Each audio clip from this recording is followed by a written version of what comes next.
নমস্কার বন্ধুরা, বাংলা শস্য বিমার ফর্ম ফিল আপ শুরু হয়ে গেছে। তো এখানে ধান এবং গম সম্ভবত ফর্ম ফিল আপ শুরু হয়েছে। দেখুন এখানে বাংলা শস্য বিমা .net সাইটে আপনি চলে আসবেন। এখানে আসার পর এখানে দেখুন দেখাচ্ছে যে খরিফ মরশুমের 2024-24 প্যাডি মানে ধানের জন্য আবেদন শুরু হয়ে গেছে। এখানে আবেদনের শেষ ডেট 15 সেপ্টেম্বর পর্যন্ত আবেদন চলবে। ঠিক আছে, তো এখানে আপনাকে দেখানোর জন্য আপনাকে প্রথমে আসতে হবে application form of kharif 2024 paddy এবং মেজ। এখানে আপনি ক্লিক করে দেবেন। এখানে ক্লিক করার সঙ্গে সঙ্গে বন্ধু একটি পিডিএফ চলে আসবে। সেই পিডিএফটা হবে এরকম বন্ধুরা, দেখুন এখানে বাংলা শস্য বীমা যোজনা, এখানে দেখুন ধানের একটা ফর্ম বেরিয়েছে। এখানে ফিল আপ করলে কিন্তু আপনি এখান থেকে ধানের যদি কোনো ক্ষতি হয়ে যায় তো আপনি টাকা পেয়ে যাবেন। কৃষক বন্ধু প্রকল্পের মাধ্যমে কেউ মারা গেলে 2 লক্ষ টাকা পেয়ে যায়। কৃষক বন্ধু প্রকল্পের মাধ্যমে প্রতি বছর 2বার কিন্তু আপনারা টাকা পাচ্ছেন। পাশাপাশি আপনারা এই শস্য বীমা যোজনা টাকা কিন্তু পাচ্ছেন। ঠিক আছে, তো এখানে Bajaj Allianz general insurance company limited তরফ থেকে কিন্তু এই ফর্ম প্রকাশিত করা হয়েছে। এখান থেকে আপনাকে ইন্স্যুরেন্সের মাধ্যমে টাকা দেওয়া থাকবে। তো এখানে আপনি ফর্মটা আপনাকে জমা করে দেবেন। 2024 ফর্ম বেরিয়ে গেছে। এখানে দ্বিতীয়ত নিচে আসবেন, আপনি নিচে আসার পরে আরেকটা ফর্ম রয়েছে বন্ধুরা। এই ফর্মটা হচ্ছে কিন্তু আপনার ভুট্টার।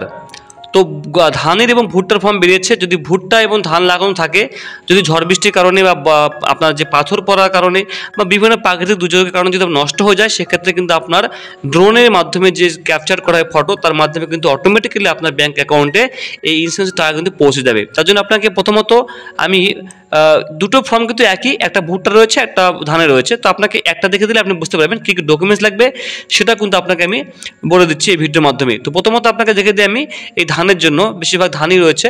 তো সেক্ষেত্রে আপনাকে এখানে অবশ্যই এখানে কৃষকের নাম বসাতে হবে, এখানে বাবার নাম বসাতে হবে, এখানে বয়স বসাবেন, স্ত্রী না পুরুষ সেটাকে আমরা টিকমার্ক করে দেবেন। এরপরে ভোটার কার্ড নাম্বারটা এখানে বসিয়ে দেবেন। আপনি এসসি না এসটি সেটা আপনি এখানে বসিয়ে দেবেন। ঠিক আছে, টিকমার্ক করে দেবেন। এখানে যেটা হবে সেটা টিকমার্ক করে দেবেন। মোবাইল নাম্বার আপনি এখানে বসিয়ে দেবেন। ঠিক আছে, মোবাইল নাম্বারটা এখানে বসানোর পরে আধার কার্ড নাম্বার এখানে বসিয়ে দেবেন। এখানে আপনার গ্রামের নামটা বসিয়ে দেবেন। পঞ্চায়েতের নাম কি সেটা আপনি এখানে বসিয়ে দেবেন।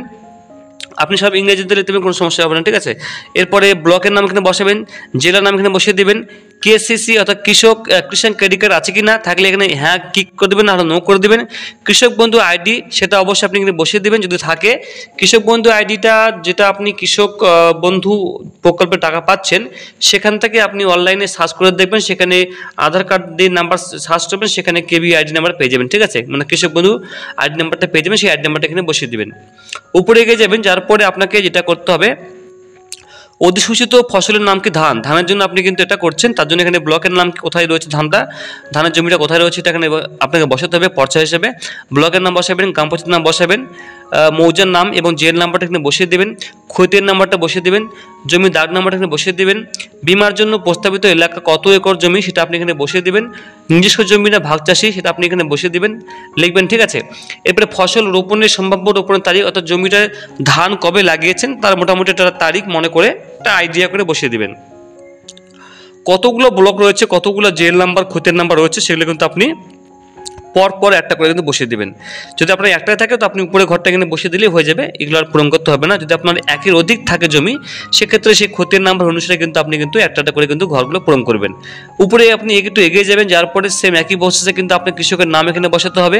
কৃষকের ব্যাংকের নাম কি, ব্রাঞ্চের নাম কি, অ্যাকাউন্ট নাম্বার, আইএফসি কোড এবং অ্যাকাউন্টের ধরন আপনি এখানে সেভিংস লিখবেন। অ্যাকচুয়ালি এখানে আপনাকে পুরো যে ব্যাংকে টাকা ঢুকবে সেই ব্যাংকের নামটা আপনাকে লিখতে বলছে। এখানে উপরে এগিয়ে যাবেন, কী কী ডকুমেন্টস আপনাকে জমা করতে হবে বলছে। এখানে আপনার ভোটার কার্ড এবং আধার কার্ড জমা করতে হবে।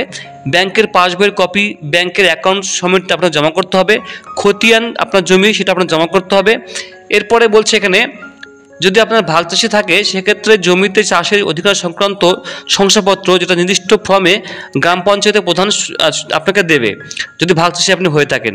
আর নিজের জমি থাকলে সেক্ষেত্রে আপনার খতিয়ান দিলেই হয়ে কিছু করতে হবে না। আর সহ কৃষি অধিকর্তা বা তার প্রতিনিধি অথবা ভূমি ও ভূমি সংস্কার বা উদ্বাস্তু পরিদর্শক যারা রয়েছেন, তারা কিন্তু ফসলের রোপণের শংসাপত্র আপনাকে দেবে, সেটা আপনি কিন্তু অবশ্যই গিয়ে জমা করে দেবেন। এরপরে আপনাকে এই জায়গাটায় সাক্ষী যে আছে তার সই করাতে হবে, যে কোনো একটা পাড়ার লোকের সাক্ষী দেবেন।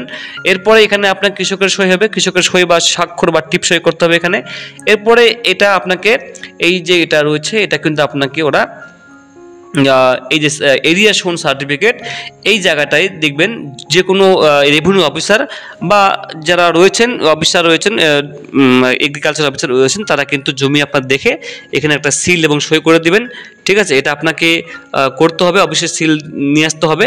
এরপরে এখানে প্রাপ্তি স্বীকার, এখানে আপনার পুরো নাম ওরা সব লিখে দিবে, লেখার পরে এখানে আপনাকে একটা সই এবং সিল করে আপনাকে একটা রিসিপ্টটা আপনাকে দিয়ে দিবে। ঠিক আছে, তো এরপর আপনাকে জমি যদি কোনো ক্ষতিগ্রস্ত হয়ে যায় সেক্ষেত্রে আপনাকে কোনো টাকা দেবে, ব্যাংকের অটোমেটিক টাকা ঢুকে যাবে।